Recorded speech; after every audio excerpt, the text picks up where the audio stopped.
Hi, everybody, and welcome back to Biology Bios. My name is Jim Edelman. I'm an assistant professor in the Department of Biological Sciences at the University of Memphis. And my purpose with this podcast is really twofold. First, to remind everybody that most Thursdays during the semesters at 4 p.m. in Ellington Hall, we have guest speakers giving talks about their research in all sorts of different areas of biology, so please come and check those out. The other thing is to have those people on here and get to know them a little bit before they give those talks. So we'll be asking them what gets them super excited about their biology, about their research, and hear their advice for younger biologists, folks who are coming up in the sciences right now. I will say that I stole these questions shamelessly from Rhett Miller's great podcast called Wheels Off, so please check that out as well. But without further ado, let's get to our guest this week. Thanks so much for tuning in. Okay, well, Dr. Kim Cooper, welcome to Biology Bios. Thank you for having me. So I wanted to start out and ask if you could just kind of introduce yourself a little bit, where you are, sort of the main research interests and foci of your program. Right. So I am a professor in the Department of Cell and Developmental Biology. I'm at the University of California in San Diego. I've been here for 10 years now. And my lab is interested really in kind of two major intersecting goals. One is to understand how complex traits evolved. And in that space, we study skeletal proportion, because if you look at vertebrate skeletons, they're incredibly diverse, from bat wings to horse toes, using the same sort of basic structure of a limb. And because these features of animals have evolved over tens of millions of years, we think that the underlying genetic mechanisms are probably pretty complicated, but we want to understand those using mice. And so there aren't really good ways of doing that right now. And so another area of my lab's research is to try to develop new tools using genetically encoded CRISPR-Cas9 elements to be able to model complex traits. So traits involving multiple genes throughout the genome. Excellent. Okay, so within those sort of broad areas, and you talked about several in your talk, but I wonder if there is one or two projects, or if there are one or two projects that you're particularly excited about right now, and why are they? Why do they make you jazzed?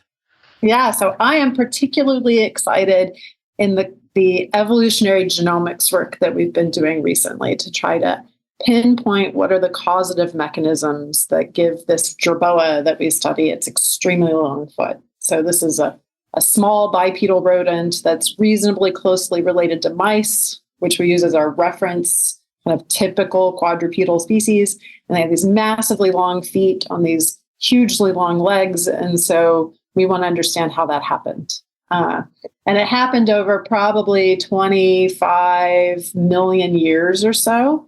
And one of the ways that we're going about trying to figure out what happened over 25 million years is by aligning as many genomes of closely related species as we can, and looking for sequences in the genome that are different, specific in this lineage of jerboas, that coincide with the skeletal changes that we see.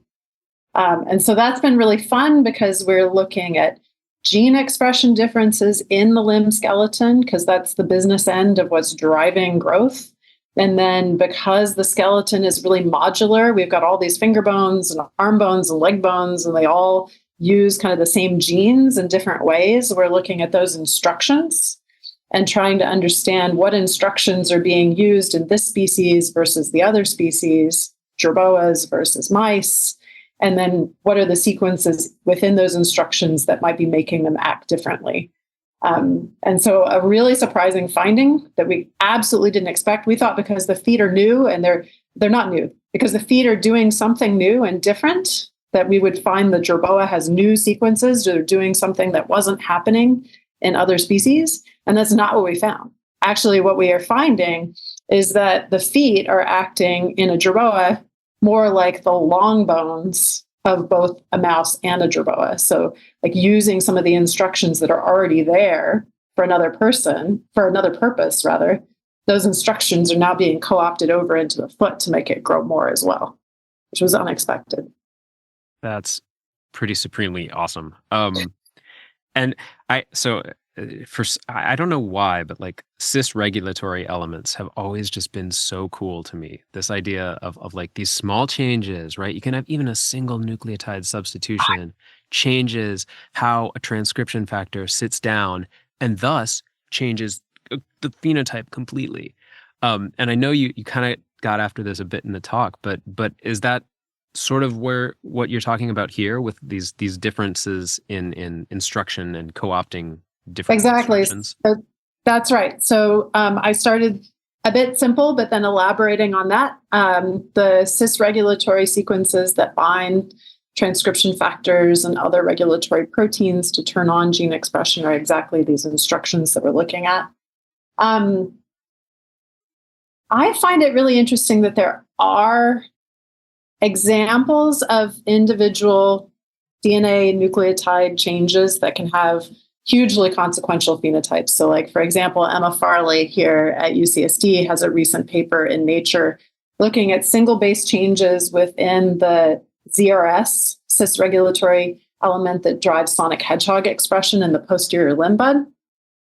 And one single nucleotide change that increases the binding affinity of a single transcription factor gives you an extra finger in a mouse. Oh, gosh. And in people. This was modeling people.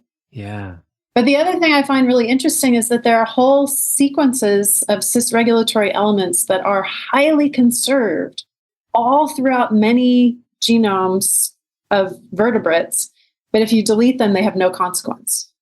Oh, that's wild. Right. So these like shadow enhancers that we talk about having kind of redundant functions so that if you mutate one of them, it doesn't actually do anything. But if it's mutated in the context of a coding sequence change, then you get a phenotype. So it's like sensitizing the background to other deficiencies in the genome, perhaps. Oh, wild. And so I don't think it's going to be a thing where you can say, it's a small change and you get a big consequence, because you could also have a major change and have no consequence. Right. And that's one of the things that I think is so fascinating about mechanisms of evolution is that, it's not a neat, tidy little story that fits with our like human mind of tidy simplicity. Mm-hmm. Mm-hmm. Yeah. I mean, the more we dig in, right, all these polygenic traits and just, yeah, I think we all learn early, right? Like the sort of things that are easily digestible, like you said about your human minds can grasp, change X, get Y. Right. But it's like infinity. We have no human concept of infinity, right? It's just like, oh, that's supremely amazing. Okay. So, you kind of, I snooped on your CB a little bit. And looking at your background, I was wondering if you could kind of go into a little more of how you are, where you are, working on what you are, working on what you're working on. And like, was there a time that you knew, oh, I'm going to be a scientist or I'm going to be a biologist? And how did that path work for you? I grew up out in the country in Texas. And my dad raised cattle, and he'd take me out into the pasture, and we'd find bones of things that had died, and we'd go fishing and catch tadpoles and catfish, and like any animal that I could catch in nature, I wanted to keep it. Yeah. And I think in school, I always enjoyed math and science. But then I think, in high school, I went through this phase of like, well, I enjoy math and science. I'm drawn to biology, so I'm going to be a doctor because it's like the only career that I knew you could do. A lot of us are at that. Yeah. A lot of I teach large intro biology classes, and it's amazing the fraction of students that come in wanting to be a doctor and leave not wanting to be a doctor. And so I was fortunate to, I had an opportunity to attend the National Youth Leadership Forum on Medicine. It was this organization that would put on these week-long conferences for high school students to introduce them to what it is to be a doctor. And what I learned at the end of that conference is that I did not want to be a doctor. I wasn't interested in all of the policy and insurance and that part of medicine. And I had an opportunity to visit the Forensic Center in Houston. It's the largest forensic center in the United States. Yeah. And one of the things we did as part of that tour was visit the forensics laboratory where they do like facial reconstructions. And this was 1993. Okay. So we're just starting to do DNA forensics. And I thought that was super cool. And then when I started college, I had a team taught biology class, and the molecular biology section was taught by someone who was an expert witness for the Dallas District's Attorney Office. Oh, wow. And he was talking about his research in DNA forensics. And so then I got into a lab. And then taking more classes in college, I took a bunch of developmental biology classes. And this is like late 90s. I started grad school in 99. And this is when the whole field of evolutionary developmental biology was kind of reemerging with all the new DNA sequences. And like, wow, it turns out we're all way more similar than we thought. So how are we different? And I had like that realization that I could merge molecular forensics in a way, right? It's like interrogating genomes with this core interest in species diversity just caught me. Yeah. That makes total sense. I mean, I feel like at the time it might have been, it seems like these totally disparate worlds, right? Yeah, right. But as you start putting them together, you see those connections, and I think this happens for a lot of folks where you grasp this connection that you hadn't seen before, and then it just takes you down this pathway, and here you are, like working on jerboas. Right. Which I just personal curiosity, like how did you get to jerboas? They're so freaking cool. Like how are you like, that's it wasn't a for sure. It was when I was a grad student, I was studying zebrafish hindbrain development. So emerging model system. Zebrafish are now really well established, but circa 1999, 2000, they were new kids on the block. And I, while I was a grad student, thinking more about evo-devo, and I've always liked vertebrate development, and limbs are really diverse. And so I picked a postdoc where Cliff Tabin was my postdoc advisor. He had spent his career studying limbs. He had done some evo-devo, most recently at the time with Darwin's finches. And so I decided to join his lab. But when I started out, it was a series of total crackhead conversations of like, I want to study whales because they've got extra bones and they're flippers. And I want to study horses because they have a single toe. And we just kind of laughed about how impractical these systems were. And then there was actually a graduate student in organismic and evolutionary biology at Harvard, where I was a postdoc, who had a master's in paleontology he had earned in China, and he had seen jerboas running around in the desert, and he thought they were really cool. And so he came and said, these animals are cool, and you study how animals are different from each other, so I'm interested in this. And so we started. Cliff, my postdoc advisor, came in and said, I have found your animal after this conversation, and it went from there. I love it. I love it. I also feel like, in my experience, those conversations, you're just talking with people that do different things than you do, and you get drawn into these different worlds. It's that, and I would say, I encourage people to have some courage in putting their ideas out there. You can acknowledge that, this is a crazy idea, but I'm going to put it into the universe, because you never know where that might go. Because it was insane of me to say, at some point I said I wanted to study dinosaurs. I'm like, totally insane. But I happened to be working with someone who would double down on those kind of insane suggestions with a reasonable project. And then that's also, if there are faculty listening to this, don't dismiss your students' crazy ideas. Like, find a way to make that crazy idea something actually feasible, because it encourages people to continue thinking creatively. Yeah, that hits on.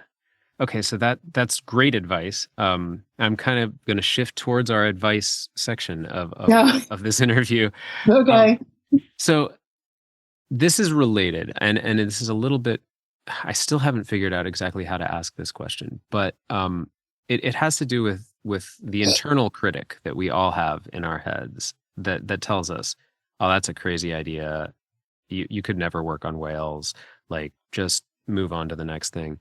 Um, and it sounds like you have been able to, like, I mean, I think we all have that voice. And I guess I'm asking, how were you able to tell that voice to be quiet and be like, you know what? I'm going to bring up the whales. I'm going to bring up the horses. I'm going to put all those ideas out into the world, and we're going to see what works. How are you able to do that? I think first I have to credit Cliff for being receptive to that, because I think if I were working with, I have this term, very serious person, VSPs. Right?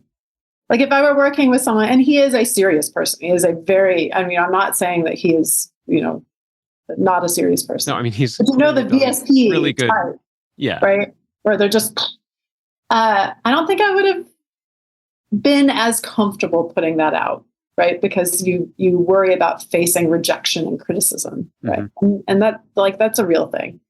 But I think people might find that there are more people willing to hear out your crazy idea, and especially if you preface it with, I recognize that this may not be feasible, but it just has my wheels turning. Like, I think this is cool. And even if this isn't feasible, it might be a starting point to thinking about what in the space could be doable. As opposed to like, I want to resurrect dinosaurs and study how the Mononicus has a single front limb digit, right? Like, that's not super feasible. Hey, man, I've seen Jurassic Park. We can get there. Yeah, exactly. Yeah, I think that, and that hits on what you said to faculty about listen, like create environments where those ideas can flow. Because yeah, I mean, so many ideas don't go anywhere, but like they definitely don't go anywhere if they don't get out of your head. They don't come out. Yeah, that's right. And so like if you're so hypercritical that someone comes to you with an idea and you're like, oh, that would never work, or well, that you didn't think through that carefully, or like you're wasting my time with this, right? Then that person will never come to you with a creative idea again. And you are losing out on future, even if that idea is terrible. And we're going to acknowledge not all ideas are good. Right. But even if that idea is terrible, create space to just consider it and maybe consider, another idea that you have that leverages off of that could be a better idea, as opposed to just being like, no, it's dumb. I had this TA in neurobiology in undergrad that did something like that. And I wish I could remember her name. I think her name was Jen Morgan. But I came in with this idea for a term paper about like inherited memories. Right. Which, as far as we know, not really a thing. No, but there's a planaria paper where they claim that that worms cut in half and regenerating a brain have a memory of their past experiences. Oh, like that's cool. Yeah. That's super cool. But see, that's an idea of leveraging something off into another space and being like, oh, yeah. Yeah. I mean, she pointed me down like a methylation what did she do? Yeah. route, of like, okay, so let's talk about, not total Lamarckian evolution, right? But let's talk about like epigenetics and write something about epigenetics and how that changes expression and how that can be passed on in maternal effects. And it's like, yeah, I mean, I learned a ton because she wasn't just like, man, that's science fiction. Stop. Yeah, exactly. Yeah. That's not real. That can't work. Yeah. She found a related concept that was feasible. Yeah. Yeah. You remember her and her name, which is super powerful. Well, I remember a name. Okay. It may not be her name. There might be somebody out there being like, that's not my name.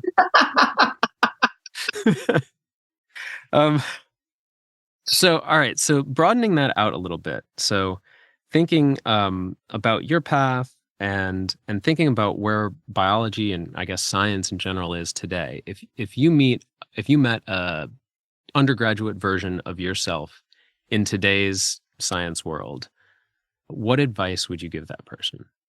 learn bioinformatics, learn to code. I am absolutely serious. Learn to code, focus on statistics, like not just calculating chi-squared analyses and t-tests, but like learn some real advanced statistics and coding.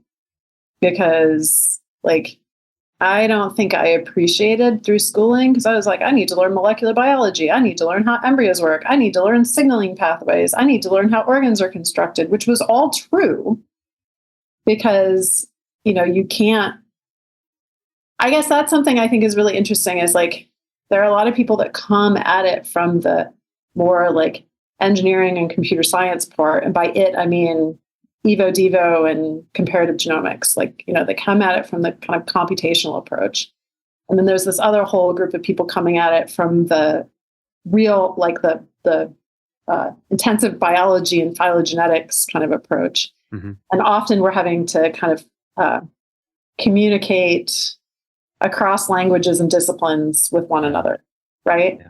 And I'm not saying you have to be an expert coder or like the statistician that you're turning to, but to like pick one of those spaces to be the expert in, and then educate yourself in a really deep way in the other sphere so that you can cross over that space and really talk broadly throughout the discipline, I think is powerful. You don't have to be able to do it all yourself, but you should be able to have conversations with people who are doing things that you wouldn't be doing yourself. Yeah, I agree. And I think when I was coming up, and I don't know if this was the case with you as well, but there was a certain school of thought that like, you need to be the expert in this thing. At the end of your dissertation, at the end of your postdoc, at the end of whatever, you need to be the person that people go to for this one thing. Yeah. And that is a way to do it, and that's valuable. And you do need deep. Yeah, because you have to do a thing. Like you do have to actually do it. In grad school in particular, I think that focus is important. But educating yourself more broadly than just that focus is also important. Yeah. So it kind of made me feel like when I wanted to do that broader stuff, I was like, oh, well, I'm just going to be a jack of all trades and master of none, and that's not going to be functional. But I think anymore in a highly collaborative world, like being a bit of a jack of all trades, if you can have those conversations, that's super valuable. Right. Like you need to be able to talk to the physicist. You need to be able to talk to the statistician, and you may not have to be able to do the analysis yourself. Yeah. But you need to be able to work with them to determine if that's the appropriate analysis for your biological question. Mm-hmm. Because going to someone and saying, here's my data, tell me if it's significant. If they don't understand what you're doing, they don't understand your question, they don't understand how the data was generated, they don't understand how it was structured, then they might recommend the wrong approach, right? And so you've got to be able to help them to help you. Yeah. Yeah, that's great advice, and certainly resonates with me as somebody who likes to be that jack of all trades. Oh, same. Yeah. Very cool. All right. So this is I don't want to take too much more of your time. I really do appreciate it. I generally have one last question, which is, are there questions that I haven't asked you that you wish I had? Questions you haven't asked. I guess since you have undergrads on the call, I don't know if it's a question, but it's just something I'll put out there. To really take advantage of the time that you have right now to study, to learn, to explore, right? Because I think I wish I could go back and talk to myself as an undergrad, and since that's not possible yet, and I guess never, because I don't remember ever having a conversation with my future self, I wish that I had a better appreciation for that opportunity, because now I would love to just study. Like I would love to read and think and have in-depth conversations. And I feel like as an undergrad, I was kind of going through the motions of being in college, and not appreciating that opportunity as much to just become a thinker and a scholar right? Let yourself kind of go down those deep dives that. Yeah, and engage with people. Like there's, there's an issue I see now where students are afraid to engage. They don't want to talk to professors because it's intimidating. They don't know what to say. And they don't want to talk to each other because they're afraid that their peers are going to hold them back and waste their time when they need to be studying by themselves, or they're afraid that if they work with someone, that person will do better and it'll blow the curve, and it's just like you're robbing yourself of that really rich educational experience that you have this one moment in your life to have. And taking that back to something that you said earlier about creating space for the wacky ideas. I feel like as faculty, doing what we can to create the space to, I don't know. I mean, you seem like a very approachable person, and I'm sure that is like conscious, right? Like that you display that to undergrads as well. And I think that is super important, that we make that space for the people to approach us and be like, I've been reading this thing and it's so cool. What do you think about this? Yeah. I mean, it is conscious, because even though I think of myself as super approachable and not at all scary, and I'm a giant goofball and I make stupid jokes in class, like students are still afraid of me. So it's like, we do all have to make the effort, but the students do also, like, show up. Yeah. Come to office hours. Yeah. No, that's excellent advice. I'm really excited to push this out to our students and have them hear that, and hopefully have more folks knocking on all of our doors. Yeah, exactly. I appreciate this. Thank you so much for having me. Thank you. This has been a ton of fun. It was great meeting you. And generally, I would say I'm really looking forward to your talk. But I actually really enjoyed your talk. So thank you so much for that. And I kind of like the timing of this coming after the talk, because there's a different perspective on it. It is. It's kind of fun. I think I might mix this up like this way more often. I like this a lot too. Cool. Well, thanks again. And good luck with everything. And hopefully we'll bump into each other in the future again. Awesome. See you soon. Bye. All right. Big thanks again to my guest, Dr. Kim Cooper. As we mentioned in the interview this week, she has already given her talk, but you can see other awesome scientists giving great talks most Thursdays, Ellington Hall, 4 p.m. in the Department of Biological Sciences. Hope to see you all there.